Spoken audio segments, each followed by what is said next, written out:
Hey, and howdy to all you fine folks out there in podcast land. Welcome back to this week's installment of the JR the Handler Show with me, your host, JR the Handler. Today, I have such a great guest on. I'm not even going to do any pre-roll banter before I invite them on. I've already got them dialed up on the Zoom machine. It's recording. Everything's working so far. So we're just going to jump right into this. But before I do that, I want to say thanks to everybody who's been following the show so far and commenting and liking and sharing the show and giving feedback and voicemails and texts and all that fun stuff. It's been amazing, and I appreciate you, and I implore you to keep doing it. Share it with a friend. That's the best thing you can do for the show is if you hear something you like, go over there, share the show, send it to a buddy, family member who you think would enjoy it, and let's spread the love that way.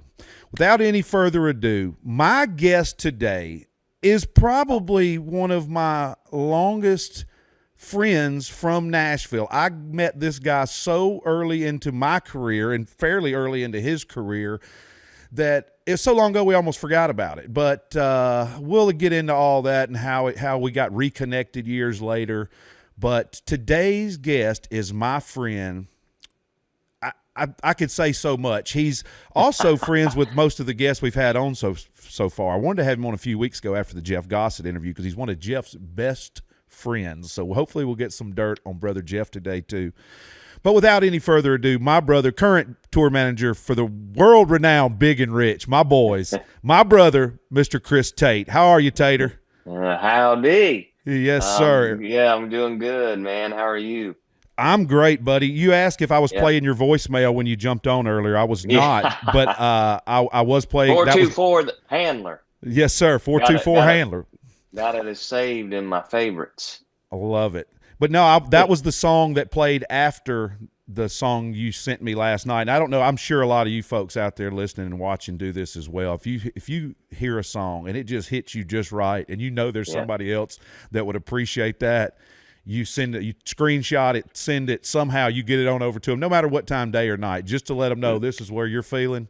And we do that all the time with our buddies on the road, guys and gals. We do that all the time. So last night, I don't know, 10 o'clock, Tater sends me just a screenshot of him, of his phone, and it's Hank Williams Jr., Outlaws Reward. And if you don't know that song, go listen to the Hank Jr. Outlaws Reward. It's on that 5-0 record. Man, it just a banger.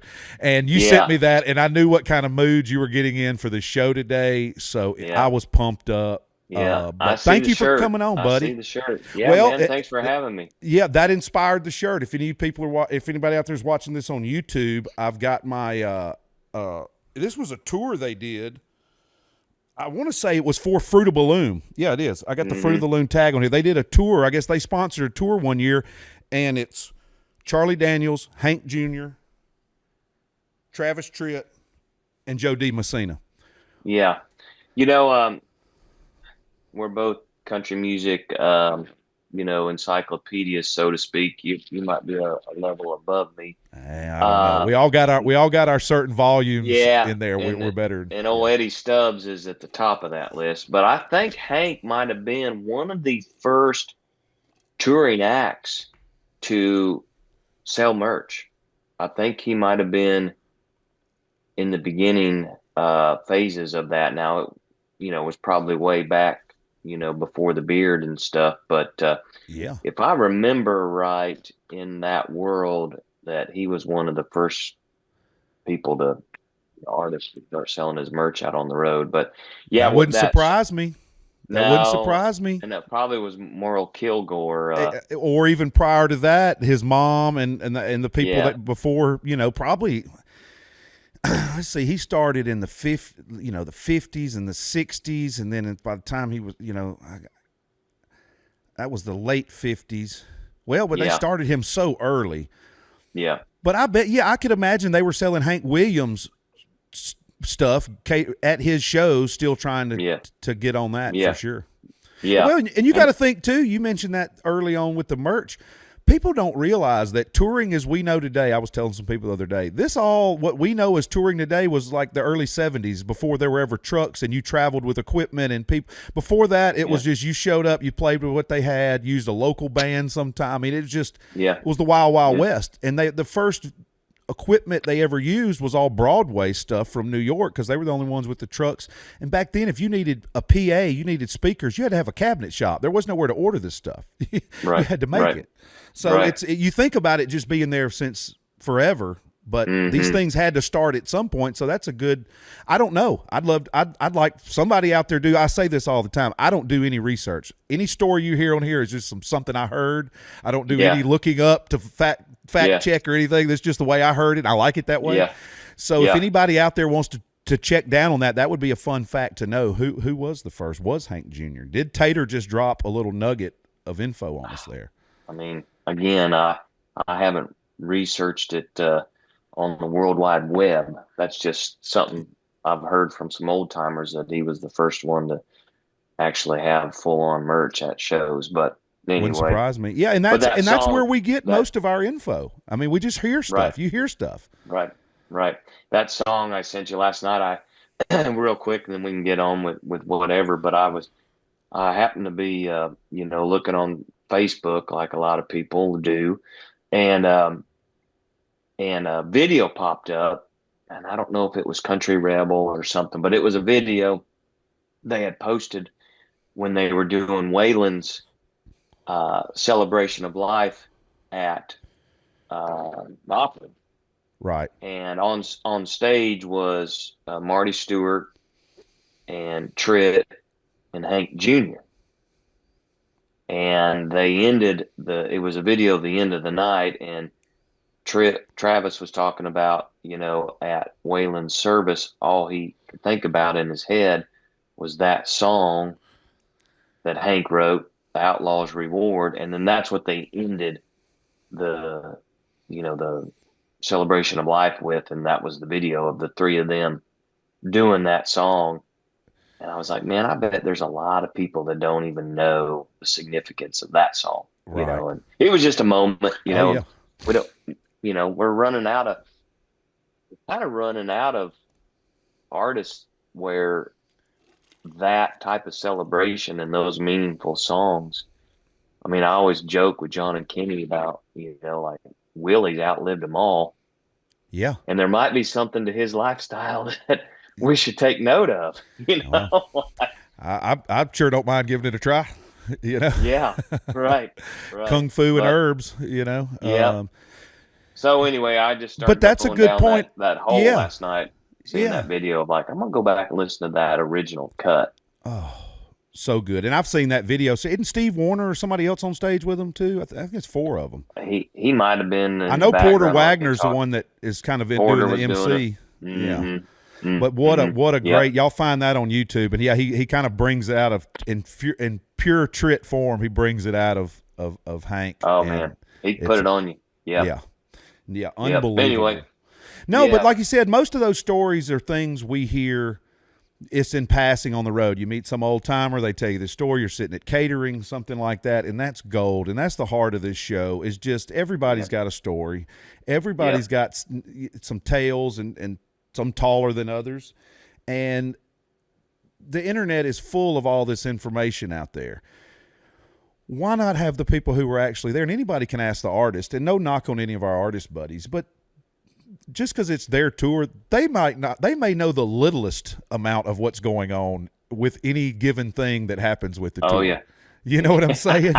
And it's not, that's not a knock. That's just the way things work. Everybody has their assigned position to take care of what responsibilities. Well, the artist is usually press, songs, the show, so then the band gets theirs, the crew gets theirs, we have ours, and everybody does their job. So you really, like I've said this before, somebody will come, I'll hear somebody saying something and they'll be like, let's tell Justin this. And I'm like, wait. Let's wait till after this to tell him that. I don't need nothing in his head right now while we're trying to get through this, whatever. You know what I mean?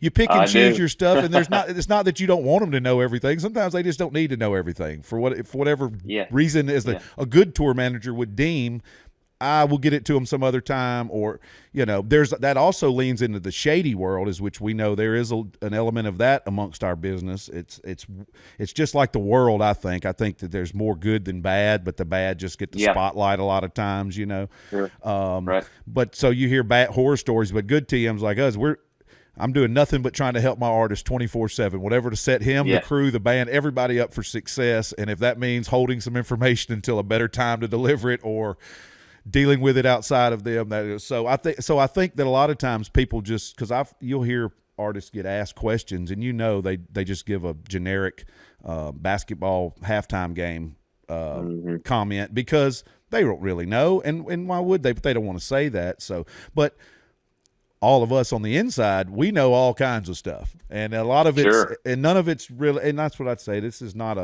there's no gotcha moments on this podcast. I'm not trying to put anybody on blast. I don't have any crazy. If there was something so crazy that the world needed to know, I would tell it. If it was illegally immoral to the point where I couldn't live without telling it, it would already been told. So you're not going to get any of those stories on here, but you're going to get a really fascinating inside look on some things that have happened. How long you been doing this, Tater? Longer than me. I've been 20-something years. You've got to be pushing 30, huh?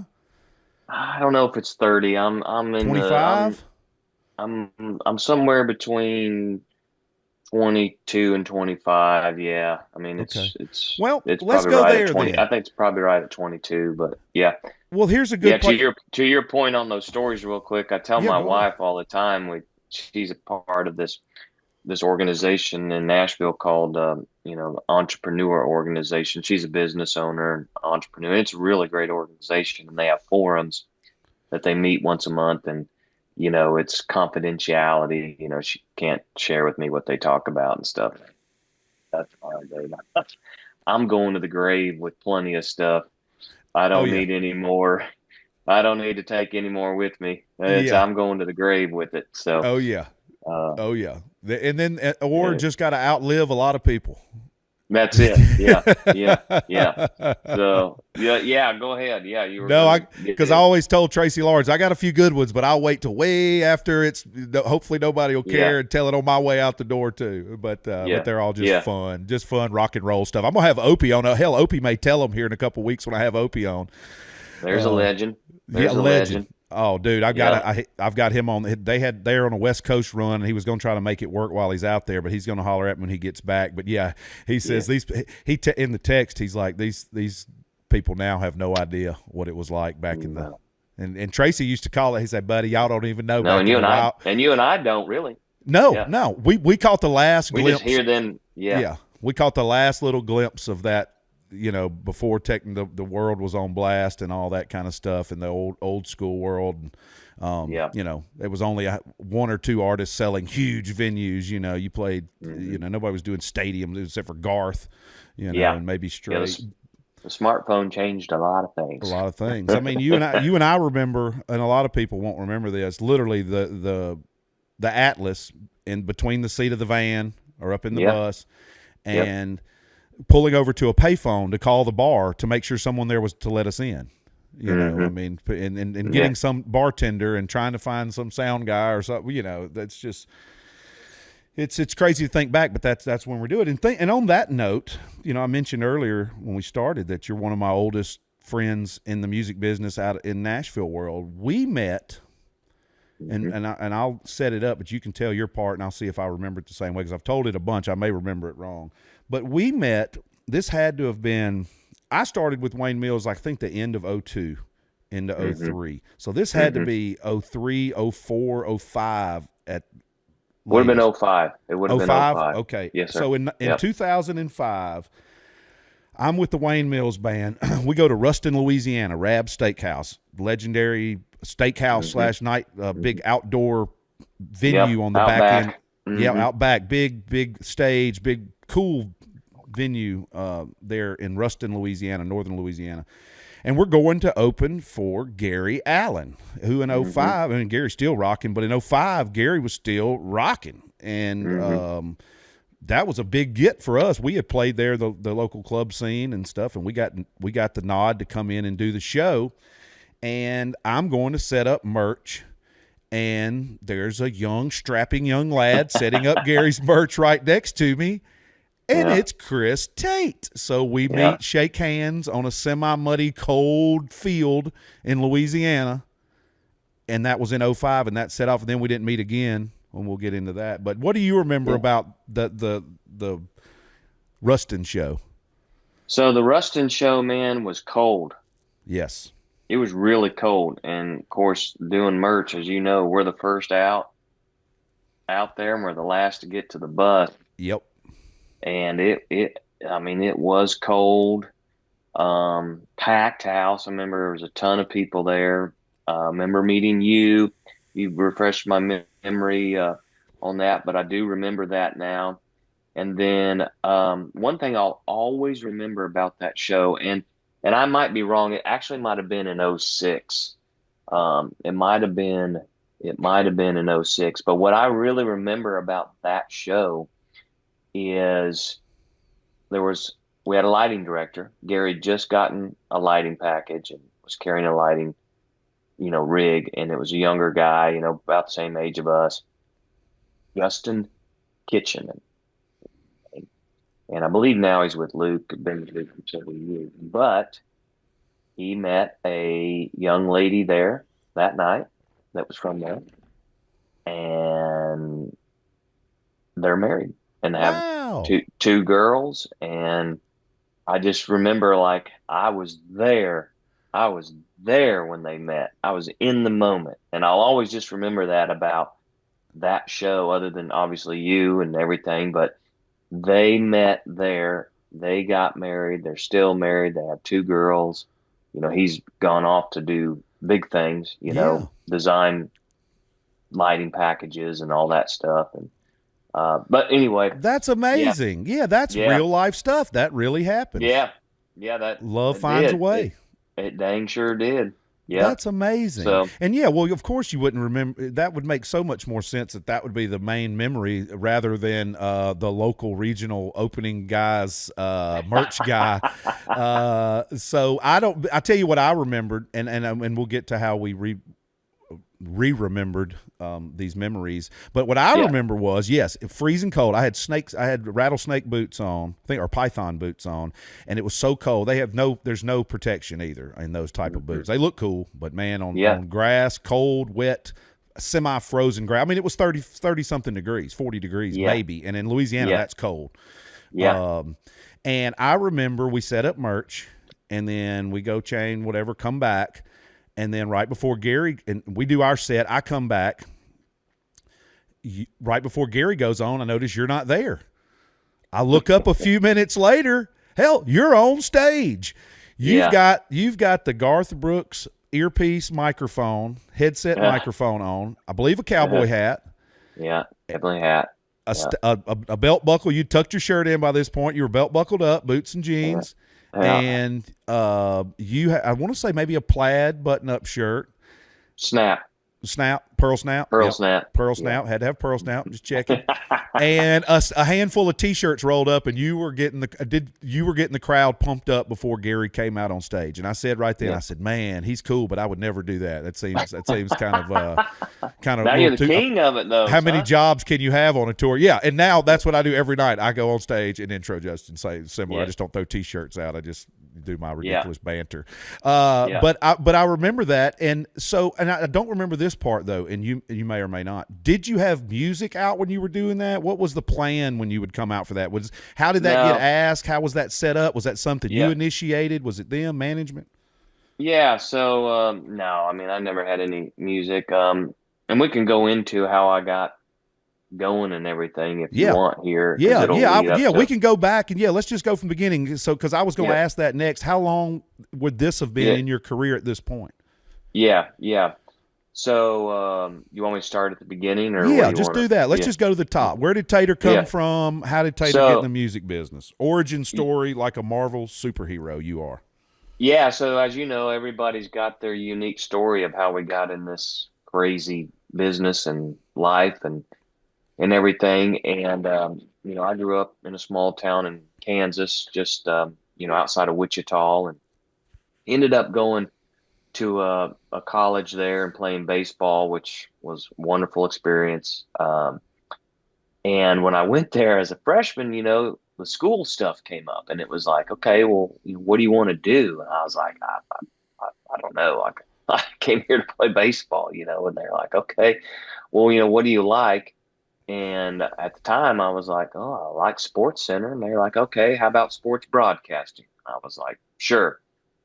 So I went down that avenue, and that led to I became the public address announcer and DJ for all the events and sporting events except baseball, because obviously we were I was on the team, and so the basketball games I was the guy announcing the starting lineups. I was playing music. I had burnt CDs and a CD player. I'd have songs queued up. I'd have all the stuff, I and love so it. I did that through college, and then I had an intern my senior year, and I had to do an internship at a TV station, which I did, and then I did another one at the local country radio station with a guy named Dan Holliday on KZSN 102.1. And that's how I kind of started to get a little introduction to the music business. Met some promo reps, which I learned what that was. Yep. Like I remember Rascal Flats coming and doing the listener appreciation show. I remember a girl What named year? Rachel. What year would this have been? This would have been in '01, most likely, and 2000 into '01 Okay. would have been that semester. Um, and so, Brian McComas coming to town, just, all these people, learning what promo reps did. And so fast forward, um, and we're in the regional finals for baseball. Missed my college graduation because we were one game away from the World Series. Ended up winning like the biggest award possible and at the school, but I wasn't there to get it. Had no idea I was getting it or anything. And so fast forward, we lose the game and it's over. Like baseball's over. And for me, it was always sports and music, right? And so it was a really tough time. And I remember we had gotten tickets to Kenny Chesney on his CMT tour, like his first big headlining. Young was the single that was out, and it was just, I mean, he was just doing this, Rocket right? ship. Rocket ship. And so me and some buddies had gotten like, I don't know, second row tickets, whatever. And so we're going to the show, and out front the arena was this dually pickup with a trailer behind it, like a gooseneck trailer, and it had CMT all over it, country music television. And there was a guy and a girl, with microphones, throwing out T-shirts, kind of warming up the crowd, stuff. And I looked and I said, well, I could do that. I'd like to know what that is. So we go to the show. The next morning, I called the guy that I had interned with, Dan Holiday, and I said, hey, man, do you know anybody at CMT? And he was just like, I don't. And he said, but I know somebody at MTV in New York, which owns CMT, Viacom. And he said, why? And I said, well, we went to the show, saw this, and I just, I'm kind of interested on all that. And he goes, okay. He goes, well, he gave me the name and number of the guy to call. And he said, you're probably going to have to leave a message and maybe they'll call you back, but that's as good as I got. I said, cool. So I did that and left a message. And about an hour later, this lady calls me back from Nashville. And she was like, hey, we got your voicemail from so and so in New York. I'm with CMT. So like, what do you need? Like, what can we help you with? I said, oh, wow. Like, I said, I'm really surprised somebody called me back, but thank you. Here's the deal. Went to the show, saw this. I did something similar through college. I'm sure you're not hiring, but I just wanted to introduce myself and inquire about this. And she was just like, wow, okay. Well, you went through some steps to get here. And I said, yeah, and so we spoke and she was just like, well, you're right. We're not hiring, but this is, there's three of these trucks. We have one on the West Coast, one in the Midwest, one on the East Coast. they travel around, some on tours, they go to other places promoting, doing grassroots marketing for CMT. And she said, but send me your resume and, I'll keep it on file here. And if something ever comes up, we'll get a hold of you. And I was like, okay, thank you. And um, at that point, I realized, okay, that's just going to sit in a pile, Yeah. So I saved the number on a piece of paper and her name. And I called her every month for about 2 years just to check in and say, hey, how was your Thanksgiving or, Yeah. whatever. And one day she called me and said, hey, we've had somebody quit unexpectedly. And I know you've been interested in this for a long time. And we'd like to fly you here for an interview. And she was like, if I get a plane ticket for you, can you come here for an interview and we'll fly you back the same day? I don't know where you are with your job or anything, but she's like, I at least want to give you this opportunity. And I said, yes, I can do it. And at that time, I was a loan officer for like a high risk, company, Yeah. and most of the time I was going around knocking on doors trying to figure out why people were delinquent on their payment. Right.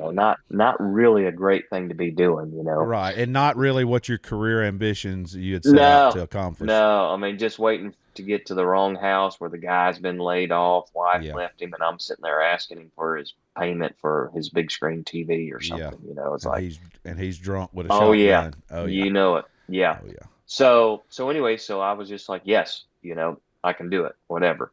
And so she's like, okay, we'll have a plane ticket for you on Monday. Blah blah blah. And so we got all the details. They flew me here, took a cab for the first time ever downtown to And where'd Commerce you Street, fly from? Wichita. Wichita. You flew from which you were still Yep. around home. Oh yeah, yep. Still there, living with some old, college baseball teammates, and we all had a house together, and that's what I was doing. And then, so yeah, they flew me here. I interviewed, flew me back, and that was on a Monday.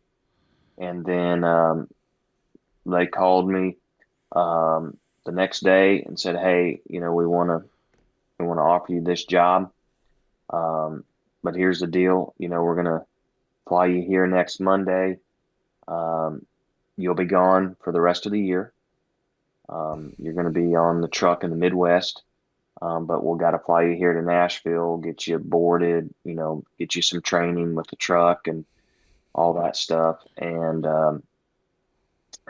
they were like, can you have everything in place to be here on a Monday and and know you're not going to be back till December. And this was like in April of '03. Wow. And I was just like, yeah, I mean, I've waited this long. That's no problem. Yeah, it's fine.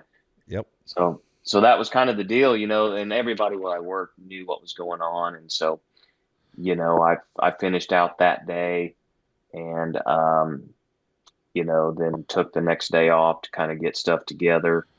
And then, worked the next 2 days, half a day on that Friday, and then that was it. Monday I was on a plane and did you send did you have much stuff to send? Did you send stuff to Nashville? Did you move there, or you just left your stuff there and took a backpack? Yeah, took a really big suitcase and yeah. And just that was it, and I still paid rent, with my buddies for the rest of that year because I didn't know what was going to Right. happen, and I didn't want to leave him high and dry and all that. So yeah, I mean, I didn't. So I did that for 2 years. So you fly to Nashville on a Monday. Yep. And then they onboard you, get you set up with everything you need. How long before you left to go on your first assignment? I was here that week. 1 week, and then you're on the road. What was your first gig you had to go to? First gig was in Oklahoma City at a fair, and I can't remember the act that was playing, but we would go set up like for a week at a fair or something, and do all that, and it's like part of the training in Nashville was obviously being comfortable with driving the truck, pulling a trailer, and backing up. And I tell my dad to this date, like, the best life lesson I could tell him that he probably taught me that has gotten me this far in my career, I guess, would be backing up a trailer. Absolutely. I say He the taught same me, thing. Yeah, my yeah, dad let I me mean, back the boat trailer in or do boat, something, even yep, in a little truck with a little trailer, but still it was enough to get the mindset for driving a van and trailer. yeah, yeah, and like and so that was I enjoyed that. I always wanted to park the truck and the trailer wherever we were at, and some Yeah. of those fairs, it's pretty tight stuff, and so And you get a good spot too. You don't have to park way out yeah, in the parking lot like you used right, to. right, Yeah, you get the right, backstage parking, get you some credentials. Oh man, you're in the big all the leagues, stuff. baby. Yeah, and so the first tour we were on was the last Brooks and Dunn Neon Circus tour. Wow. And so we were out there for that because CMT was one of the sponsors. And on that tour was obviously Brooks and Dunn. And then Cletus T. Judd was the MC, who to this day is one of my closest friends. Got a Um, text from him and Gossett the other day. He wants to come on the show, so we'll oh have him on yeah, soon. he'll Yes. be good. He'll be good. And so that's where I met him. And then Jeff Bates was an opening act, Yep. an artist by the name of Aaron Lyons from Yep. Canada, Brad Paisley, and then direct support was a trio called Rascal Flats. Wow. And so we did that tour, and then Flats went on to headline their first tour, which was sponsored by CMT. So we went from that right into that, and you know, it was great. It was a great experience. That's kind of how I got into everything because on that Flats tour, the middle act was Chris Cagle, who had a tour manager by the name of Jeff Gossett. Wow. So here's the tie-in. This So at the there's same the time. time. Yep. So And Gossett is so with we, yeah, Cagle at this time. yeah. And so we hit it off. And that CMT job, at the time, you could only do it for 2 years. Was all the longer they wanted people because you're just gone, you Yeah. know. Um, and they just, it was a 2 year contract. And so I did that in '03 and '04. And towards the end of '04, I was telling Jeff, like, because we would be in Nashville a lot. We would just stay at the Hampton Inn on West End because I had a big parking lot and we could park the truck there and everything. And so anyway, Jeff and I, would golf together and we stayed in contact, you know, just hit it off. And so, I told him like, I think I'm gonna move here.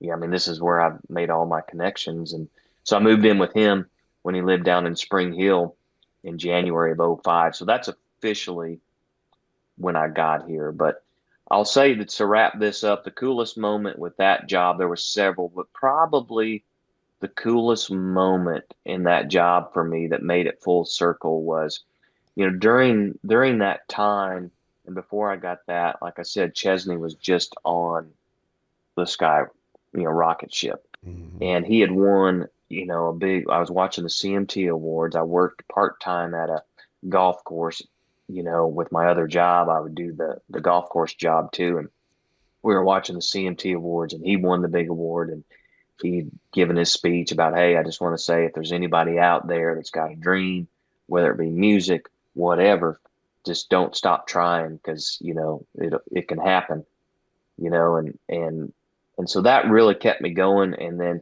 we end up on a show with Chesney with the truck and David Farmer and Tamburino and those guys, they treated us like family, gave us laminates, Nice. all the stuff.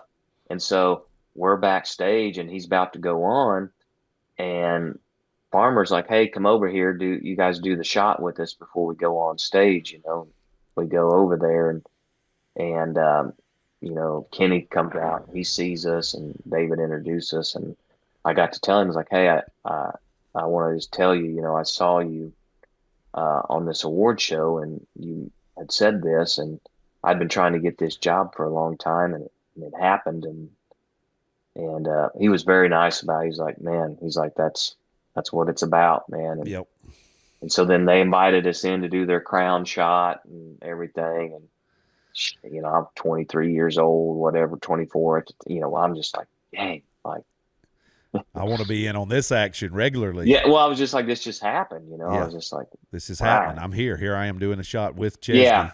And he's So the that one was told me to keep going. Yeah, right. So that was cool, you know, just a full circle moment. And then, you know, moving in with Jeff, and, you know, that's kind of where it all came full circle right there. And so when you were living with Jeff, he was TMing for Cagle at the time? He was at the time, and then, you know, Cagle just had to cancel everything. Yeah. He had voice problems, and he had to just stop. So Jeff went with, in his podcast, he mentioned the acts that, you know, he was with. I think he might have went with maybe John Michael at the time, or Josh Grayson at the time, somewhere around there. And so he had been helping Cletus, and so I moved to town, and I got nothing. Like, I mean, just nothing. You know, the CMT gig was done. And that, you know, I'm just literally starting from nothing. Looking for work. We're looking for work. And so then I hopped in with Cletus and went out and helped him, you know, for about a year or so. And as Jeff went on to do, you know, what he mentioned in his episode, whether it be Julie Roberts. With Cletus, though, is that just him doing comedy stand-up stuff? So it's just you It was a mix traveling? of stuff. Yeah, it was just us. It was a mix of stuff. At that time, he was on tour with Trace Atkins and Montgomery Gentry when they were doing their headlining thing, and they would flip-flop headliners. Yep. He was on that. And then, we were doing some clubs in between, which was rough. You know, comedy clubs are not easy because they're not set up for what he does, you know, at the time, you know. But he had great crowds. I mean, people loved it. Yeah. But it's just tough playing those clubs, especially when you've gotten to a level and you got the notoriety and the fans. I mean, it's just tough. Like you said, facilities, and that world's caught up. But, you know, a lot of times it was either kind of the same in the music club world. It's really a really nice club, or the majority are just smaller, can be rough, you know. Yeah, and with him, you know, he sings along and sings, and needed wedges and music being played in those clubs at that time, you know, in the early 2000s, mid 2000s. I mean, they're just used to acts standing there with a microphone. He was bringing a whole different thing to it, you know, which was funny, and it, you know, was great. And he had, they didn't have the sound, the PA and the stuff. No, the wedges, you know, and I'm not a sound guy, you know, I don't advance production at all. I'm like, you need to talk to so-and-so. Yes, I do. I know just enough to be dangerous and wreck our whole system. Yeah. We carry racks and stacks. We're good. Yeah. Yeah. Yeah. We got our looms and that thing over there. Yeah. We got a snake. I've been 20-something years, and I'll ask one of the young crew people, hey, I hear y'all say this word all the time. What does that mean? Yeah. Well, that's not our world. We've talked about that. Some people come from the production and some people don't. There's all kinds of ways to get to the finish line. You know, everybody's got their, I tell Justin, it's like, I don't know if anybody remembers the like X-Men and superhero baseball cards they used to have, like the comic book character cards. And on the back, it would have their attributes. It'd be like their stats would be on a baseball card, except for it was their attributes. It'd be like, you know, strength, you know, mental powers, you know, durability, whatever their stamina, whatever their different things. They'd have different ratings. So I think everybody's that, and it doesn't matter which rating you have, higher or lower. It's just your combination rating that works for what your superpower is, you know. Because it's like Incredible Hulk, super strong, so he doesn't need to be super fast, you know. He's so you know, kind of thing. But everybody has their strong suits for sure. And you coming from that background of broadcasting. And being in a pub, you had no fear of public speaking. You had no fear of talking and being in front of people. You didn't mind engaging the conversation with a club owner or a buyer or whoever to get things done and ask for things. Some people still, I know people that have been in this business and still will ask, hey, can you call a runner? And I'm like, well, you have the numbers right there. Well, I don't want to talk to them. And it's like, you should be able to talk to a runner, you know. But so that's just the way it works. Yeah, and like when you were bringing up, you know, that Gary Allan show and seeing me up there, so that's where where does the gap go there between Cletus into working for Gary Allan? Yeah, so So what happened there was, Cletus, man, he got on a run where he did morning radio and the big station down in Tampa. With Bubba. Yeah, the big station down in Tampa hired him to come down there and be the Cletus T. Judd, morning show. Right. And he crushed it, and he did good. But he moved down there, and so that was going to be what he did. And so, when that I was kind of back to the deal of like looking for work again, and Jeff was like, I think your next step, now is going to be merch. It's going to get you out there. It's going to get you a little taste of everything. And he had introduced me to Jeremy Deloach at Richards and Southern, and Todd Casey, brother Todd. And so I met with those guys, and this was kind of towards the tail end of the touring season, right? So there wasn't much going on, but they had me come up, and I was doing inventory in the warehouse. Like the acts were coming off the road for the year, and we were just, getting everything counted of what they had left and all that stuff. And then the guy that had been doing merch for Gary Allan, was coming off the road, and Jeremy and Todd were like, hey, we're going to send you out with Gary Allan. And Terry Cologne and they had known what I did for CMT, and they had told John Lytle about it, Gary's manager. And so they wanted that, when I went out with Gary, they wanted somebody to, go up on stage and, obviously push his merchandise and intro him and everything. So we had a big intro made and, all that stuff. And that's what you saw there in Ruston. And so, and it was great. It was fun. It was back to doing stuff that I enjoyed and was used to doing.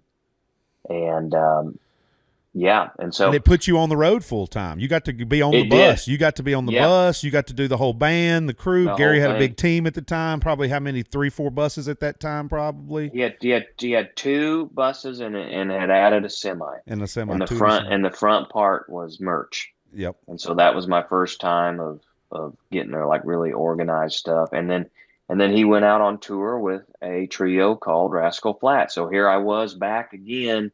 Yep. With those guys, and I'd gotten to know the crew, very well. That makes it so much easier when you already know the camp.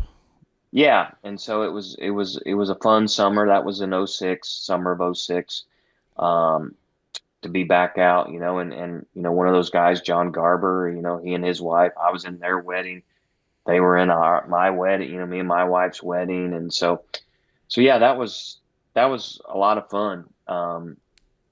And that's, where we were. And then that, kind of ran its course, and Gary was taken off and stuff. And of course we still needed to work, and Richards and Southern sent me out with a artist named Trent Tomlinson. Trent, what a songwriter. I mean, great artist too. He did great live show. I mean, yes. I put him up with anybody. I mean, like, oh yeah, he on stage was strong, man. It was a really good show. Yeah, and, he had that Jansen energy. Yeah, but he was jacked at the time. He'd go shirtless. Yeah. And he had that look with all that hair, and he was dark. Never worked out, and he never worked out. He just had his dad played basketball at Mizzou and was just a brick. I mean, he was a bull, man, and just genetics. But Trent worked a lot. I mean, we were playing every bar and club and radio show. I mean, he was at that point. But during that time, with Gary, we were doing a lot of fairs and festivals, and we happened to do a lot of shows with an act called Blake Shelton. Yep. And I got to know his merch guy at the time, who was a high school buddy of his. And we stayed in touch, and everything. And one of the last shows we did with him, he was telling me that, he had a little boy, and he was like, I'm probably going to come off the road. Would you be interested in this when I come off the road? And I said, yeah, absolutely. I'm like a big Blake fan, still am, like his music just always, uh, hit me, you know, like I just always, you know, gravitated towards his sound. And so anyway, fast forward, I'm out with Trent, you know, and we get into the beginning of the year. Nobody's working. I'm back up at Richards and Southern, helping them with inventory, you know, trying to make some money, you know, stay alive in the wintertime, as we Yep. all say. And Jeremy calls me into his office, Jeremy Deloach, and he says, "Hey, you know, we're gonna switch things up for you this year. Um, we got two acts. We're gonna leave it up to you. One's a female act, one's a male act." And I'm like, "Okay, well, you know, tell me about them." And the male act was obviously Blake, you know. So they're like, "Hey, well, we've signed Blake Shelton and his guys coming off the road. You know, that's one act we want you to consider." And I said, "Okay, well, tell me about the female act." And they're like, "Okay, it's a younger female. Parents are out there, going to be on a couple tours, and you know, not sure where it's going to lead to, but you know, just being that type of environment with the parents out there, we feel like you would fit with them if that's a direction you want to go." And I was like, "Okay." Like, what has she got going on? She got one single out now, you know, it's doing okay. And I said, "Okay, what's that act?" And oh yeah, Taylor Swift. And so I was like, "Oh, okay." I said, "Well, you know, I don't know about that, you know, with the parents out there, and And you're already a you big know, Blake fan. and it's teenage." And I had already told, you know, Blake's, you know, old guy that, you know, I would take it over. And I said, "Well," I said, "I'll probably go with the Blake gig." And they're like, "Okay, well, you know, that's good," because they had asked for you anyway. And so, so then I go out with him and you know, end up riding the bus with him and and Kevin Kennedy, tour manager at the time. And that was some of the best times of my life, man, just because Blake was so easygoing Yep. and funny. And you know, our deal was I'd get in after counting out merch, and he'd give me the iPod and say, "Man, start playing some music." And it was just all the good country songs, Right. you know. It was Yeah. just that's what he wanted, you know. And we would stay up till hours just listening, Yep. you know. That's the best. Oh yeah. And it was just so much fun, you know. And so, you know, I'm with him, and then you know, fast forward several months later, and you know, another guy lived with us with Jeff and I, and he worked for Dirks and did merch for Dirks Bentley. And he called me and said, "Hey, we might have an opportunity here if you're interested." And I was like, "Well, what is it?"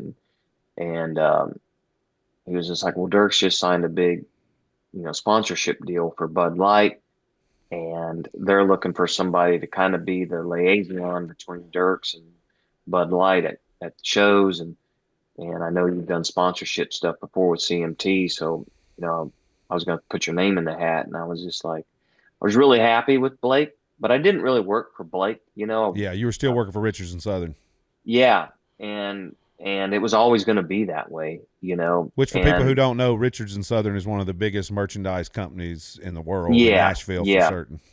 yeah. I mean, they've had all of them. I mean, Yep. and have the big ones, right? Yeah, that's currently who we're with, Richard and Southern still, obviously. Sure, right. Yeah, and you Yeah, mentioned yeah. Todd Casey earlier. I talked to Todd. You know, he's living over in Destin now. Yeah. Oh, yeah, yeah. He left South Florida and they moved up to Yeah, Destin. Yeah, couldn't handle yeah, that South Florida. He said nobody could understand his Kentucky accent. He had to get up the Panhandle where people could understand him. And I think he had some health stuff, and I think he's doing much better. So shout out, brother yeah, Todd Casey yeah, and his wife yeah. Leslie. Hope y'all are doing great. We He's miss you another and love you. legend. He's another legend. Absolutely, Um, absolutely.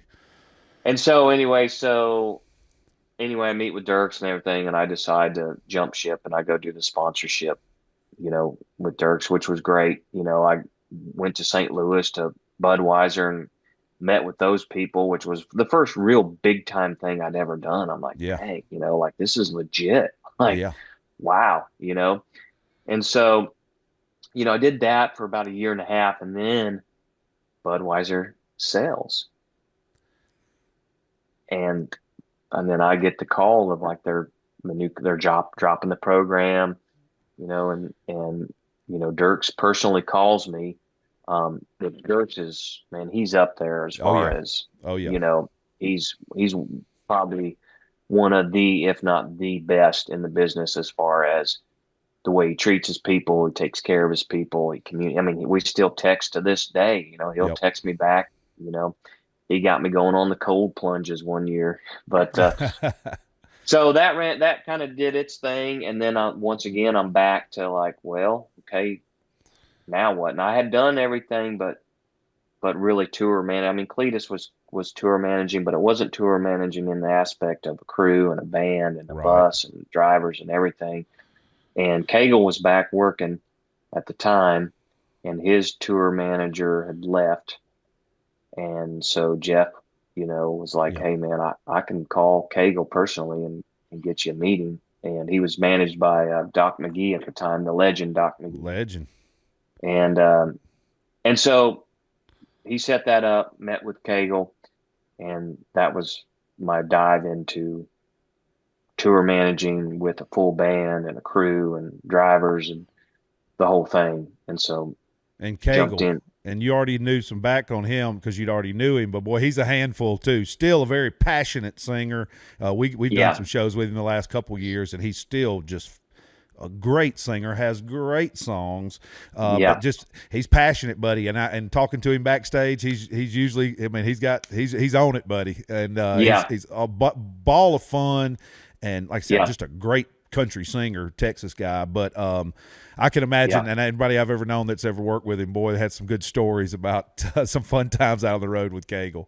Yeah, man, he was great. He was really great with me. Obviously there's those stories, that we've all heard, about things and the passion you talk about. But, he was really great with me. He just wanted an hour heads up before meet and greet, and then he wanted a 30-minute reminder before meet and greet. And man, I'd go up there, 5 minutes before, and he'd be sitting on the bus, dressed, hat on. I mean, I never had to tell him like, hey man, we got to go, like he was on it. I had never been quite that fortunate with it. With any of my now that's just one, Yeah, right. And no kidding. Yeah. So you mean with him, you didn't have to go back and assume they were up because you knew they were up earlier, and then you do the look underneath the door of the back lounge to see if there's dark or if there's any shadows moving, and you think, well, maybe they're just resting up. Let me go. And then with 5 or 10 minutes out, you knock and you realize, and you hit the little door and opens up, and you realize they are completely asleep. And we've got to adjust time. We're in a holding pattern. Yeah, we're got JR for Jeff. We're gonna have to push back 5. Let's push start back 5. Play another song. Another song. Let's go on and make it 10. Let's push back 10. So, but a lot of stuff, you just never know. And some people, like John Party, prime example. I remember when we were running hard doing his radio tour, and that is just an exhausting experience. Boy, isn't it? Yeah. Minimal sleep. If you get to get horizontal and get some rest at some point, it's just a luxury, because usually you're sitting up in a van or in an airplane seat or something. But I can remember us when we'd get to a hotel or something, we just drop our stuff, like, all right, we got to be down there. 5 minutes. The van's, the radio or the rep or whoever's picking us up, and he's like, I got to lay down for a second. I was like, dude, we don't have time. He's like, well, we have 15 minutes. I'm gonna lay down for 9 minutes and I'll be ready to go. And I'm like, no, you're not. You're not gonna lay down for 9 minutes. You're not gonna lay down and rest for 9 minutes and wake right back up. But sure enough, I could go to my room. By the time I'd get back, I'd say, and as soon as I'd crack the door, and before I could get, hey buddy, out of my mouth, he jumps up, all right, I'm ready to go now. And I'm like, that's rare, because usually if you lay down for a second, you are groggy trying to get back up. But he could bounce back, and he literally needed sometimes 5 minutes to lay there. And I've done that later on. I can go lay in my bunk and get still for 10 minutes and not fall asleep when it's hot and you're a busy day on site, and get your eyes closed and just let your body reset for a second. And it does work. But yeah, they're all tight. So with Cagle, he was very punctual. Well, that was good. And and y'all were rocking shows, I'm sure, because he's always done good numbers, and because again, he's got a great voice, always kept a great band around him, great songs. So you're out there doing the gig with Cagle. This would have been about, what year would this have been at this point? This would have been probably the middle of '08. '08. Okay. All right. So you're on this gig. How long does this Yep. gig last? So that gig lasted almost 2 years. Um, while I was out there, there was a new artist coming up that somebody had hit me up about, and hey, you should keep an eye on this one. Um, it's managed by, he's managed by Doug and Trey, which were Rascal Platts' managers at the time, Doug Nichols and Trey Turner, and who I had known, from Yeah. the dang Brooks and Dunn tour, in Right. '03, right? And so, there's a guy named Easton Corbin. And so, I was watching his single A Little More Country Than That. You Great know, it, song. it, it came out in '09, and it was like the second coming of Strait at the time. People Yep. were like, it sounds like George Strait, whatever. And so I was keeping an eye on it. And then, I'd run into Doug Nichols somewhere. We got talking about it, and he's just like, "Man, we're doing the radio stuff right now, but it's when it's time, we're gonna need somebody." And he's like, "I'm gonna call you," and I was like, "Okay." And sure enough, he did. And this would have been, probably early spring of 2010, and the single went number one, and then on his number one party for A Little More Country Than That is the same day that I met with Easton and Doug and made it official that I was going to Wow. go out on the road with him. Yeah. Good timing. And during this time is when you and Yeah. I reconnect. We're Yes. at CRS week. We're in a Yeah. suite upstairs shuttling artists through. By this time, I'm with John Party. I would say this is probably 11, Okay. Yep. maybe. I'm with John Party. We're walking through, talking to people, and I see Easton come through because I was aware of who he was. Hadn't met him yet. Big fan, like Yeah. you were. Loved his Yeah. sound. Yeah. And I noticed this guy walking behind him, and I do a double take, and I said, and then I didn't bother you right then, but you stepped off, and he was talking, and when you were free for a second, I said, "Hey, did you used to work for Gary Allan?" And you were like, "Yeah." And I pulled up my phone, and I had Gary Allan still in my phone, and you pull out, and you had J.R. Wayne Mills in your phone still from that, and you were like, "Holy crap!" Flip phones. Flip phones. Flip phones, yes. I think at the time I had a BlackBerry. This might have been the BlackBerry Ooh. day. I Ooh. might have had the BlackBerry because I could Okay. email Yeah. with it. Didn't have anybody to Right. email hardly yet, but I Right. could email if I needed to. Just look pro. Yeah. Look like I was. That's the thing. I never was a great tour manager, still not, but I look like I it. think I I look got like I know what I'm doing. I think I upgraded after I saw you had one. I was like, get a BlackBerry. Yeah, that was an upgrade between my flip phone, my Razor, and a Palm Pilot. Because before I had a Palm Pilot, so I could do note with Wayne. I had that, and it would take pictures also. Before you had a phone with a picture of the Palm Pilot, they were terrible, but at least I could get some pictures. Yeah. So we catch up, and we're like, I'm like, "Who are you Yeah. with?" He's like, "I'm Easton's tour manager." I'm like, "I'm with this new kid on Capitol, John Party." Yeah. And we reconnect. I still have you as Gary Allan Allan on my phone. Yes, of course. Keep it that Yes, way. always. Keep it that way. And Original. but we reconnect then, and we're like, all right, well, let's catch up soon because we know we're going to be running the same circles. You're with a hot act, I'm with a new one, so we're sure we'll be in the same system here soon. And then that was it. Then we've seen each other every month or couple of months for the last. So that would have been 11. So the past 14 years. We've been buddies in Nashville since then. We didn't, and like I've said on here before, and our friends talk amongst ourselves, unless you're on the same tour, you're not going to see your other buddies in Nashville. No. Because when you're always off on different days or home or got other obligations when you are home, and you just don't get to see each other that much off the road. You'll see your friends in Nashville at a festival faster than you will somewhere in Nashville. That's just the way it always works. Wouldn't you agree? Yeah. Oh, 100%. Yeah, that's why. I mean, the award shows and stuff like that, I always enjoyed just because that was the time to see Same. everybody was in one place. Same. Yes. And but I used to love doing those with John. I went to a few with Justin. Obviously, he doesn't do them anymore, so I miss that. Yeah, we did. Yeah, same. I mean, I went with Kenny to the ACMs 3 or 4 years ago was the last one we went to. He was doing something out there, so I rolled with him. But yeah, Yeah. But and then Easton, and you're with Easton for a good long while. Yeah. And then that transitions into, I get a call from you. Oh, you can tell us the year, but I get a call from you, like, I'm making a move. I'm not with Easton anymore. I'm Yeah. going to go work with Big and Rich. Yeah. And I Yeah. was like, well, how about that? And it was a shock Yeah. because you'd been with Easton a long time at that point. Yeah. Yeah. It was 8 years with Easton, and man, we did a lot of. I mean, we worked a lot. Yeah, well, We yeah. did Oh, yeah. as you Easton doesn't know. have, historically not married, doesn't have kids. That guy will go work. Yeah. I mean, every radio show you could think of, which, as you know, are Tuesdays and Wednesdays during the week, sometimes on a Monday, and then we're back out, you know, for the regular shows over the weekend. And we did a lot of wonderful things, man. I mean, it was a good experience. We Absolutely. did some cool stuff. We did a Flats tour again, and Justin was on there. We Yep. did a Blake tour. Justin was on there. We did Paisley a few times. Justin was on there. Yep. So it was just like that circle you're staying in.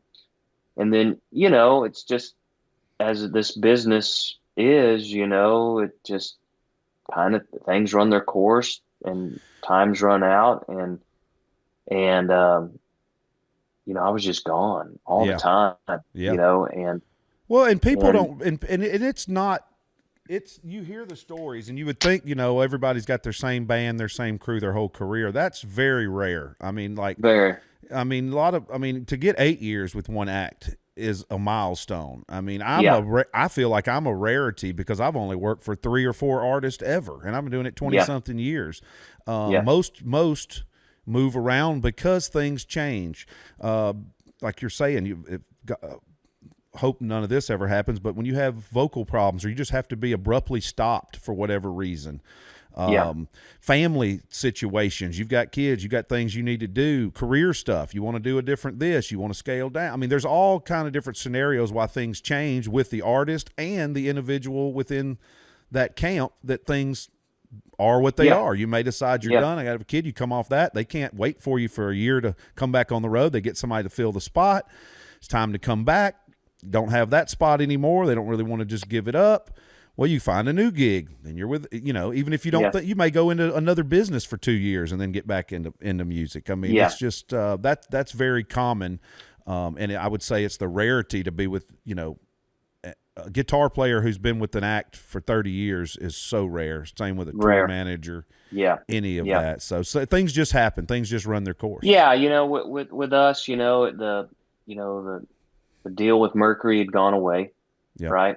And so, it was just kind of like, man, you go and do all this stuff for these 8 years, and then that happens, and it's like, Yep. are we starting over, Yeah. And Well, that's and I same with was just, John and I. When I left John, I went and worked for Justin, and he was going to take a month or 2 off to go hunting in South Africa. Well, I couldn't be off for 2 months. Needed something to sure, do. I got him he really needed a production manager to make sure he had an album out on the charts.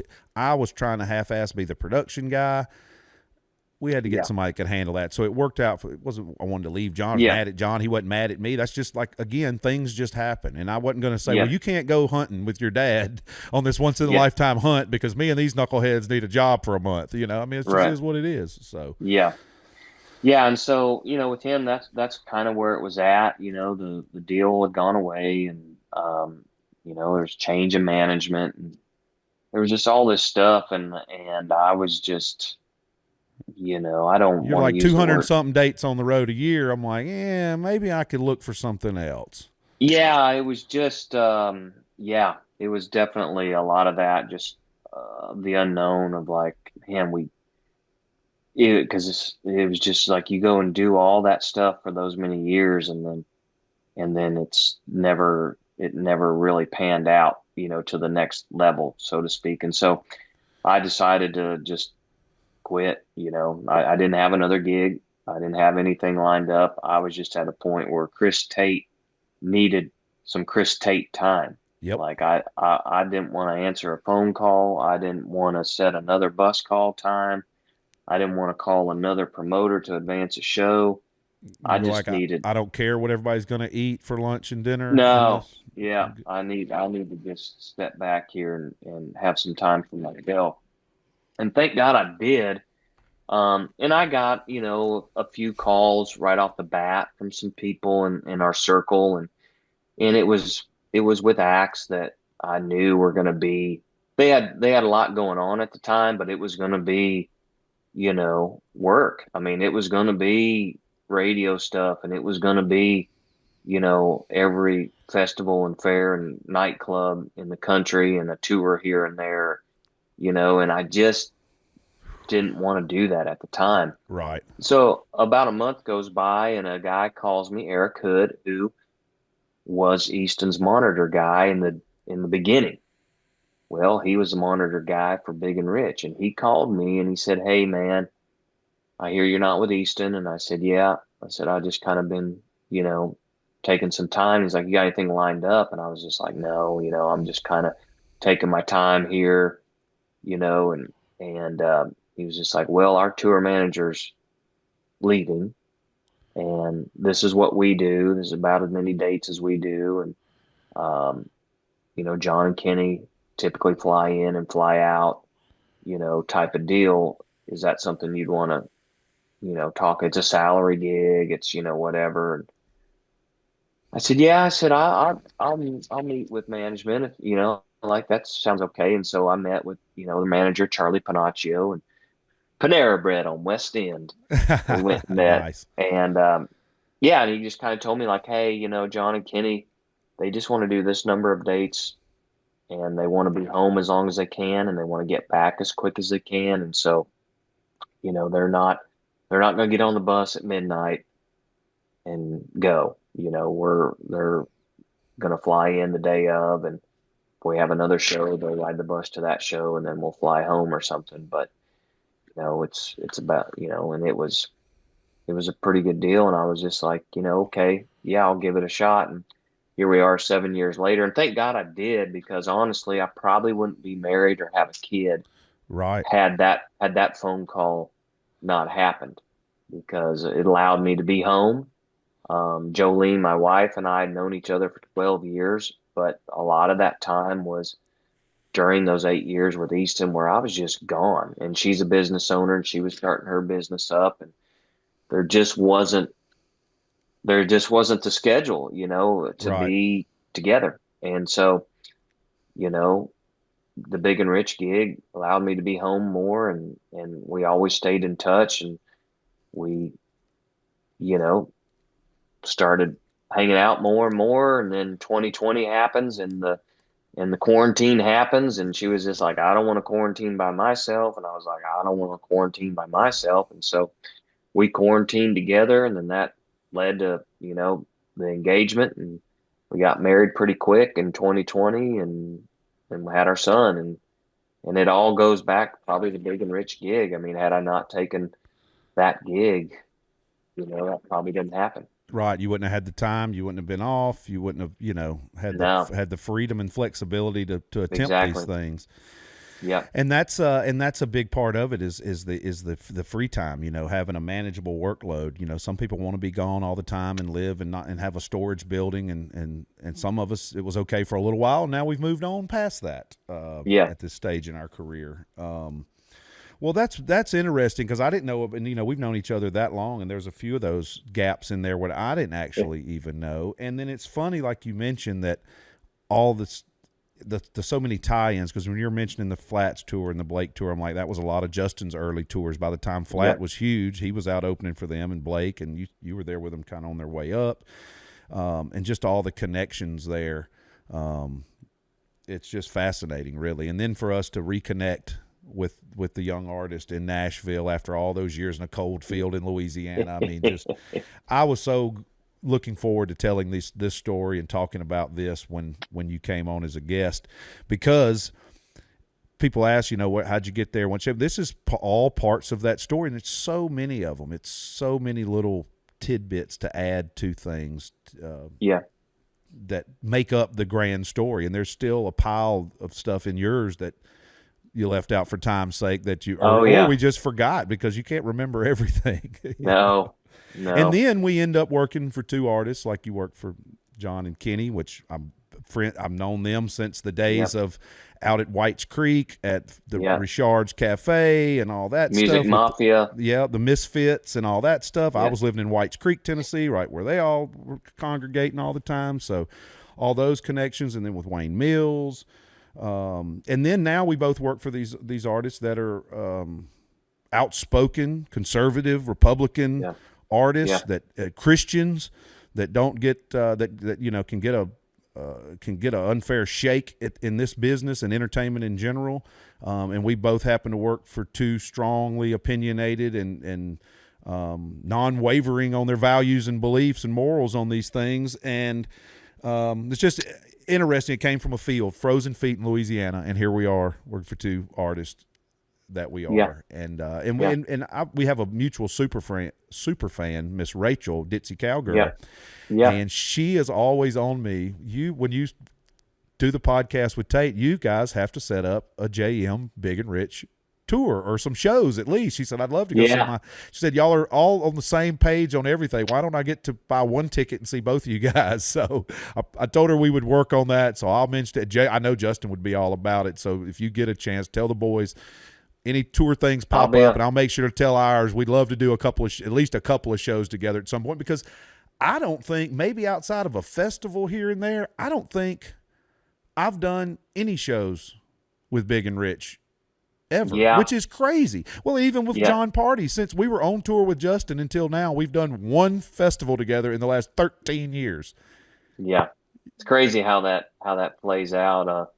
But yeah, I mean, I'm getting on a plane with them here in just a few hours. We got to go do a show in Charlotte. A lot of private shows is what we do, which probably is why we're not on some of the stuff. But man, wouldn't that be a killer show? Oh, it'd Justin be great. And those guys. Well, maybe we'll get to do some a private thing, a corporate thing, or a fundraiser type thing, because we do some of that, not as much, but we're getting into doing some more of that. I mean, that's my gig this weekend. I've got a one-off private event at a big business in Mississippi, some huge facility. They do a big yearly party for their employees and have big act every year and a big crawfish bowl. So that's where we're going. We got a one-off Saturday. Same thing. I'm going to drive. I don't get to fly in a private jet like you, but I'll drive my truck. I'll drive my F-150 to Mississippi and back. Yeah. Well, I know you got to get gone. You got all kinds of stuff to do, but I want to get a few things that we do with every guest on here before we get you out of here. And we're going to stand by. Kenny's texting me right now. Okay, go ahead. See what he says. Any chance? Exclusive. Big Kenny texting. He's asking, are we going to have any food on the jet? It's a jet, buddy. You can have whatever you want. Me and Justin, when we used to fly private, we just throw out some random requests sometimes. And, buddy, they can make it happen. It's going to run you. It's better to stop and get some in and out on the way, but. Well, I'll pick up. What's John and Kenny's food of choice? What's their normal preferences? Are they on the Chinese buffet train like Brother Jeff? Are they more chicken and dumplings like me? Man, they're not real picky at all. This will probably be some grilled chicken salads from Jonathan's or somewhere, that I can pick up and go and. They typically eat a little something on the plane because, like most artists, they don't want to eat a lot before they go on stage. Or right too close before the time to go on. Yeah, absolutely. Yeah, I'm going to have my assistant Nathan Howard. I'm going to have him on at some point. He's got some. He also works for Hank Jr., so he's got some. That's what I want to hear. I want to hear that. Yeah, he's got some good. I will not be taking the out in that. Yeah, he's got some good because Hank has some kind of not specific, but there's certain things he likes, and Nathan will have to go find what is the one some kind of is it veal piccata or some Italian dish, and he'll be in nowhere Oklahoma trying to find this Italian. What do you mean dish they don't have it? Yeah, so we'll get him on there. Before we wrap here, let me. I got to see who's at the door real quick. Yeah, go ahead. No, we're no rush. I'll be right back. Okay. Go ahead. All right.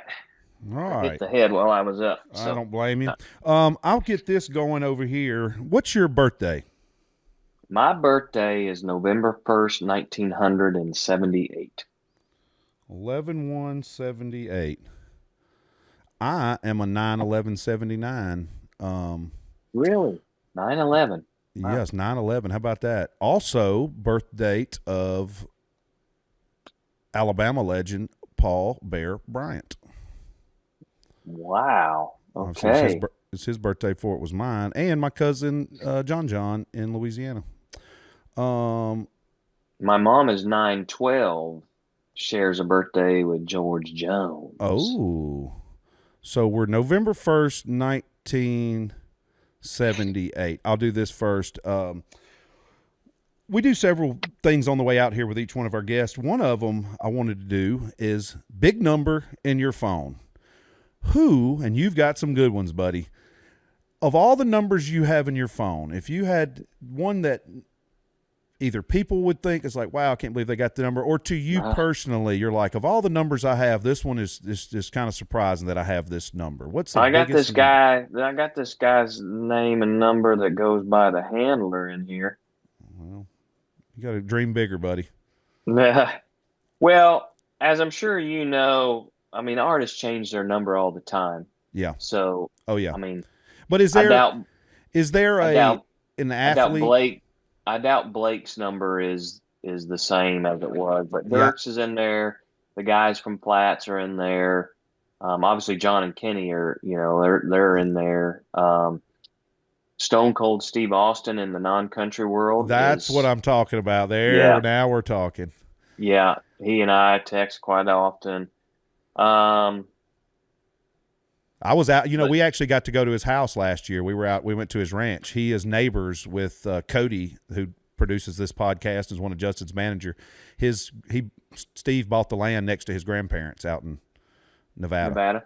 Yeah. No kidding. Yep. Right. Wow. And his family's had that land since the 70s, and there was nothing there. And his dad and granddad and them were helping take care of some of Steve's stuff and using different things. He came over on the 4-wheeler. We caught up for a minute. We had a show out there. We were playing in Reno. So tell him we said hello. I don't know if he'll remember us or not, but we had that mutual connection because I'm obviously friends with Diamond Dallas Page, and they were roommates and all that stuff. Right. So it was great to catch up with Steve. I told everybody, I said, his hands are still massive. They are just some big, meaty hands, and he has got water hoses for veins in his arms. He's just strong. Just a bull. He's just like a gorilla. I mean, Justin said when he pulled up on this 4-wheeler, he had the biggest 4-wheeler you can get.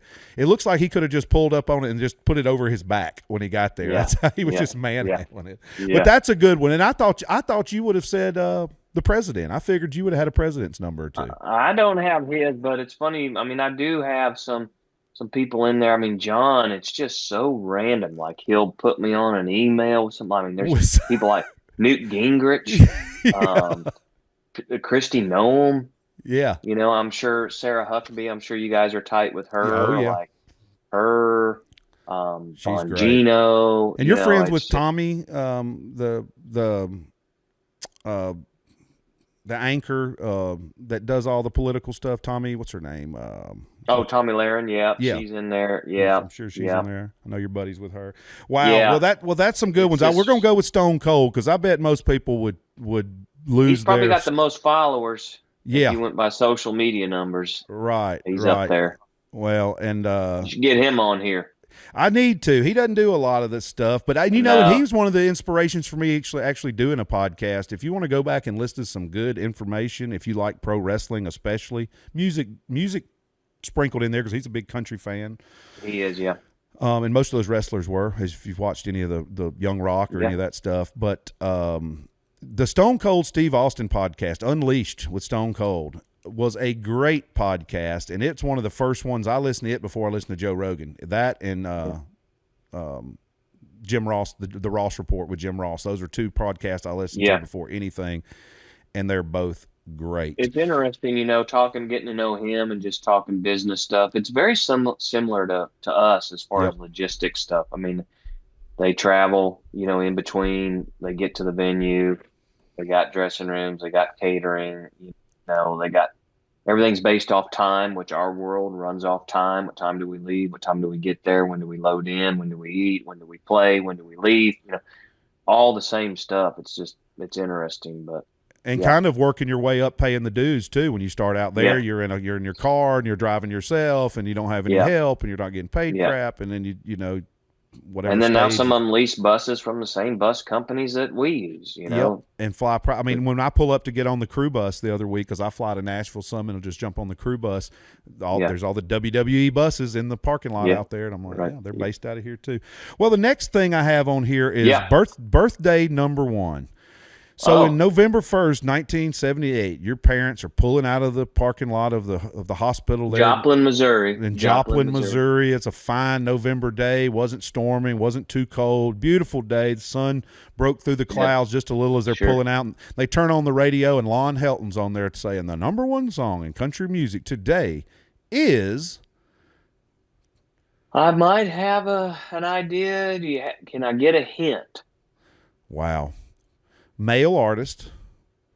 Okay.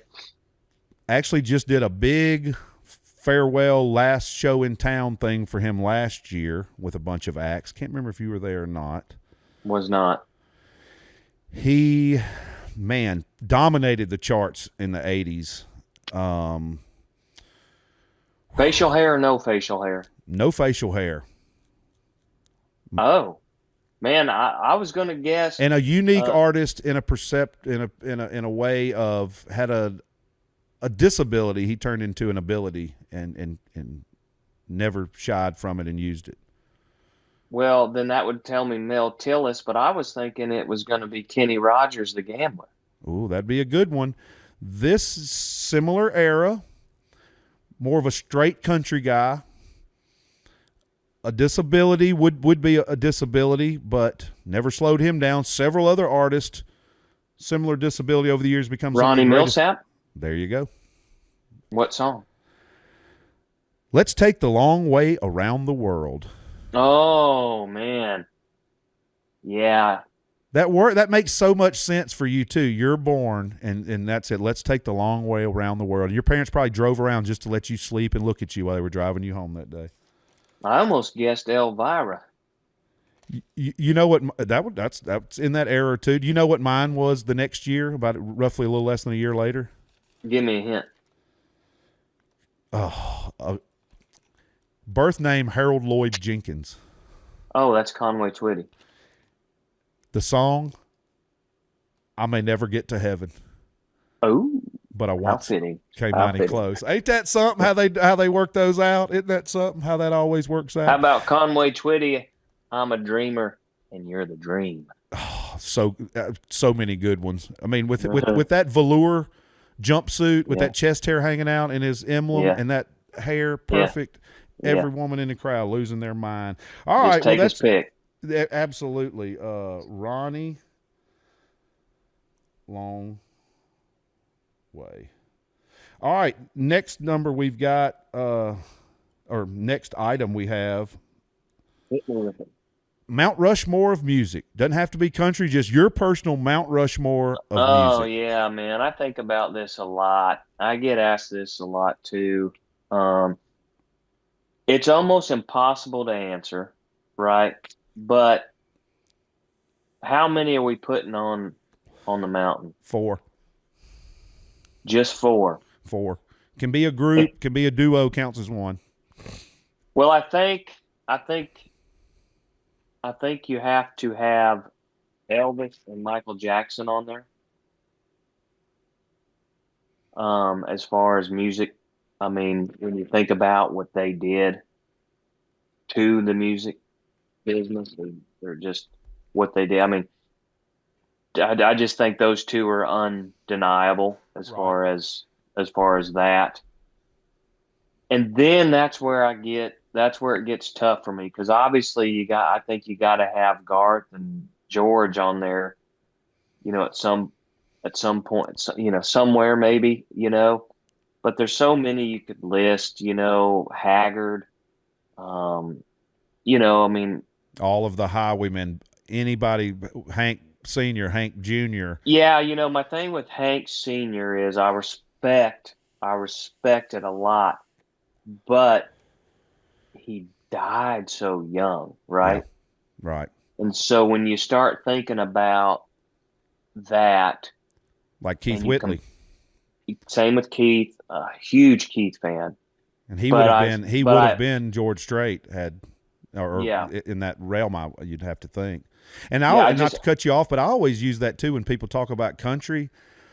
If it's just a country Mount Rushmore, I always say Dolly. How could you not have Dolly on there? That's exactly where I was going. I was going with her, and I'm going with, you think about Haggard, and you think about even Alan Jackson. And I say people like that because, man, they wrote it. Like Allan wrote all that stuff in the 90s. Dolly wrote all that. Yep. AJ wrote "Remember When" by himself right after it happened. Right.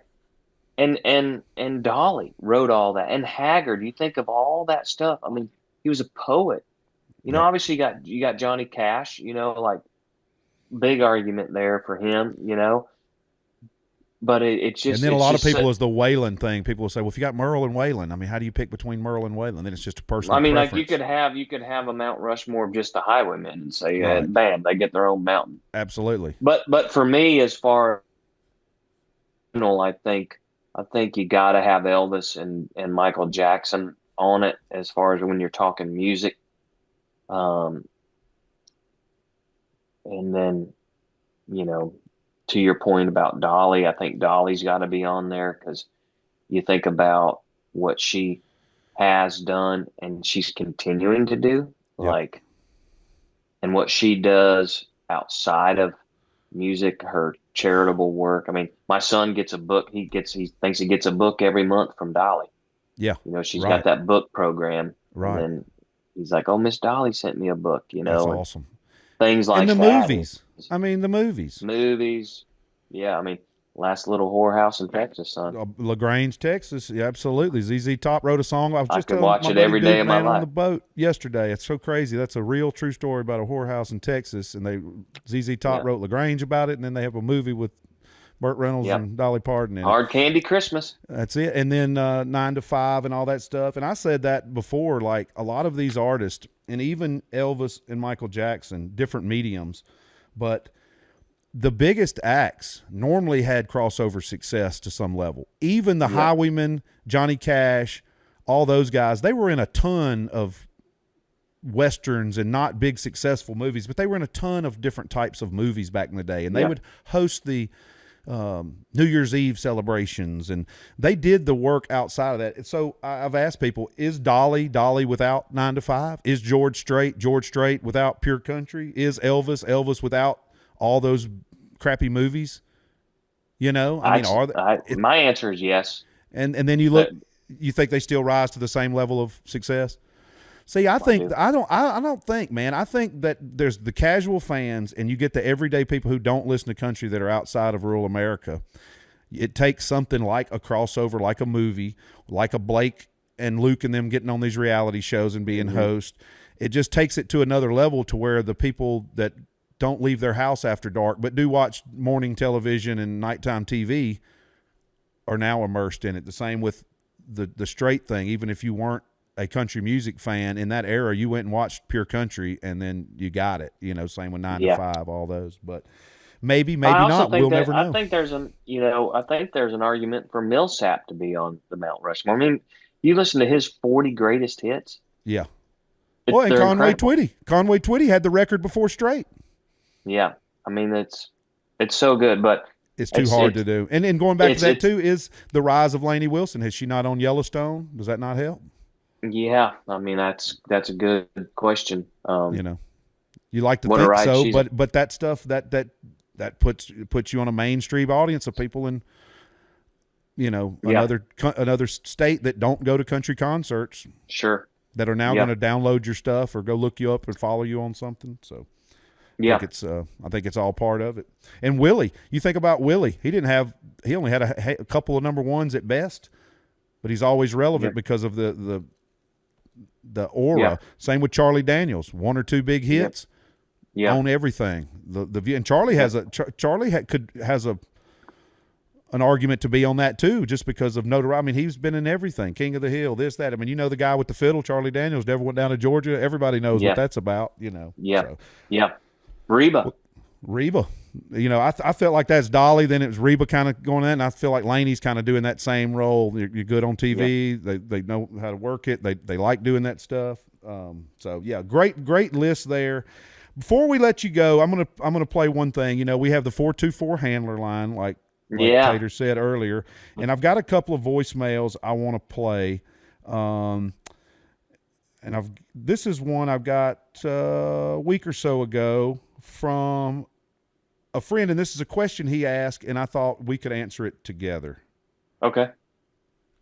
Hey, what's up, JR? This is Brett Bierbauer. I know you mentioned you were a wrestling fan on your podcast, and was wondering what you thought of John Cena turning heel and surpassing Ric Flair, becoming the all-time leading WWE champion. I think it's great. Just want to know your thoughts. Feels like wrestling is coming back to the Attitude Era. Thanks, JR. That was Brett Bierbauer asking about what did we think about John Cena coming in and winning and taking the title and beating Ric Flair's record of all-time championships. I'm all about it. You know, they bring a lot of the older wrestlers back, but I think it's good for the sport, and records are meant to be broken. I mean, it was a matter of time. Cena did a lot of right stuff. He carried the flag for a long time with the company, so I don't think it's a bad thing that they let him pass Ric Flair at this point when Flair's not actively wrestling, and you got to make new stars. So I think I'm all about it. I didn't actually see the match. I heard about it and watched a lot of the stuff, but I'm all about it. Yeah. Yeah, I mean, I'm with you on that. You know, Stone Cold, I tell him all the time that, you know, for me, wrestling had gotten pretty hard to watch. Yep. It just got pretty. There was just no excitement behind it. It was kind of like golf with Tiger. Yeah. You know, when he wasn't in there, it was not as exciting, and it's just the truth.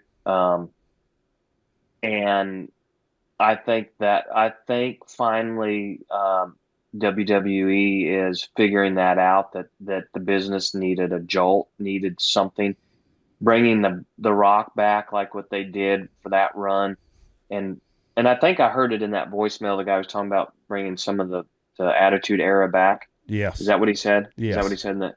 And I think that's smart. I think they're figuring that out, that's what the fans, I mean, it was so huge when that era was going. I think it just got a little too soft for too long, that they lost a lot of the stuff, and the shock factor with John turning heel is giving it a boost. Like when Hogan went to Hollywood Hogan, you know, it was like, no, because Hogan was my guy. You know, I was like, he's back, you know, like this can't be. Yeah, you know? Way. You never thought it would happen, and then it does. Same with Cena. You never thought Cena would turn, but I agree. The athletes are just so phenomenal, but the storylines and all the talking, and it's just like I can't keep up. I just want to see some action. Let me know who the good guy and bad guy is. That kind of stuff.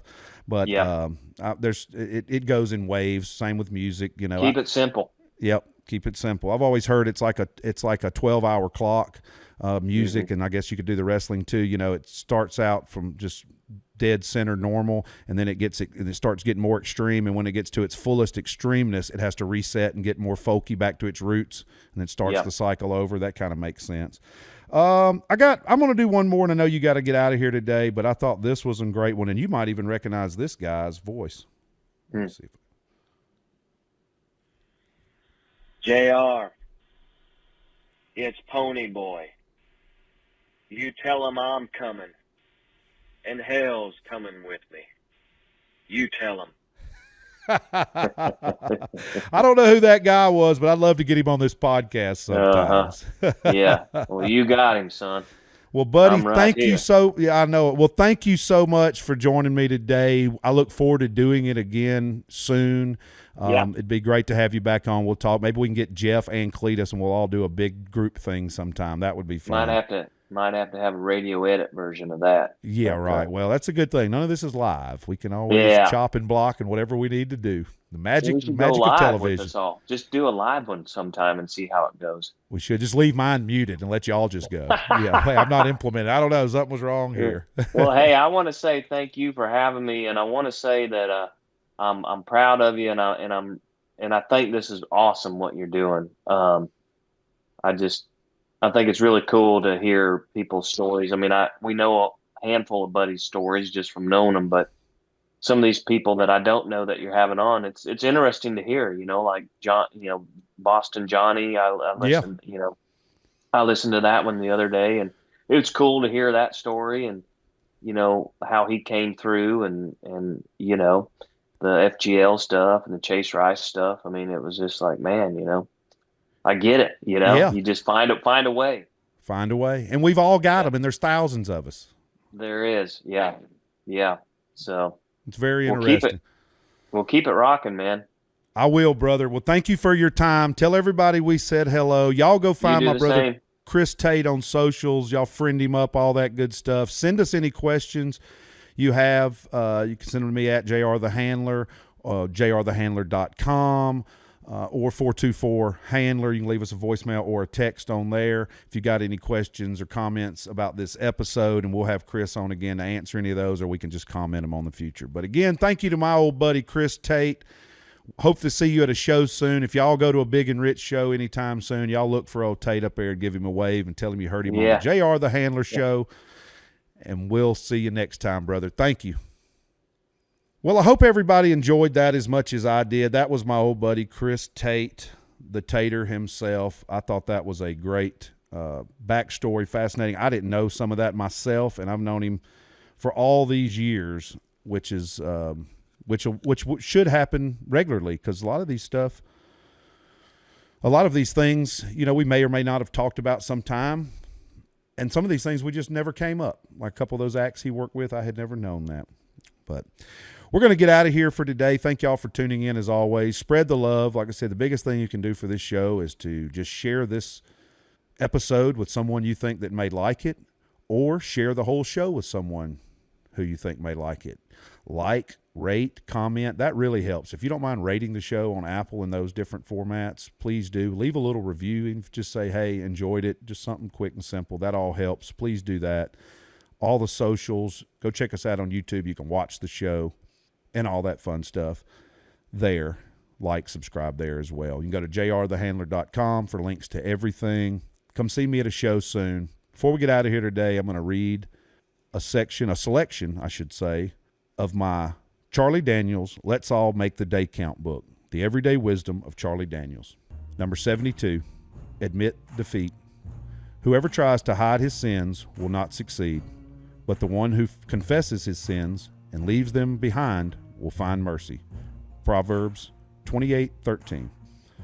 One of the hardest things for some of us to do is admit to ourselves that we have faults. We will go to all kinds of lengths to blame our shortcomings on another person, an outside influence, our health, or any number of erroneous trivialities just to continue our charade. Before I finally admitted to myself in 1968 that I either had to stop smoking or face serious health problems, I blamed my perpetual colds, lung infections, and shortness of breath on germs and contagions. I was eventually forced to face the fact that these side effects were caused by the 4 packs of cigarettes I was inhaling each day. Similarly, early in my music career, I would blame my lackluster playing on the poor quality of the instrument or the deplorable shape it was in. And my lack of energy in school was never the consequences of a simple fact that I stayed up late the night before and didn't get enough sleep. Blaming your faults on other people and other things can become a habit that turns you into an irresponsible liar that nobody trusts. It's best to deal with it. Admitting your faults is the only way to correct and overcome them, and it's a sign of a maturity and character. Let's all make the day count.